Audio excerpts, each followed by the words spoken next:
தமிழ் முதலாளிகள் நீங்க கனிம வளத்தை எடுத்துக்கிட்டு இருந்தாங்க. ஐயோ கொள்ளையடிக்கிறாங்க, கனிம வள வேட்டை. ஆமா, கனிம வள வேட்டை.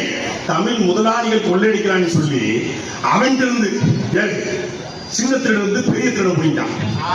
IREL, Indian rare earths corporation limited. அதுல ரேர் எர்த்ஸ் அவனே சொல்றாங்க, இந்தியன் ரேர் எர்த்ஸ் லிமிடெட் அப்படின்னா அரிய கனிமங்கள் பகுதி, அரிய கனிமங்கள். அப்புறம் என்ன மாய்த்துக்கடா அரிய கனிமத்தை நீ எடுக்கல, கார்பரேட் மோனோசைட் ஏன் எடுக்கல? அது அரிய கனிமம். ரேர் எவனா எடுப்பானா? உன்னால் உருவாக்க முடியாத எந்த வளத்தையும் எடுப்பதற்கு எவனுக்கும் உரிமை கிடையாது. ஆனா மணவாளக்குறிச்சியில வண்டி வண்டியாக கார்பரேட் மோனோசைட்டை எடுத்துக்கொண்டு போறான். எடுத்து என்ன பண்றான்? அங்கிருந்த கழிவுகளை புறம் போட்டான்.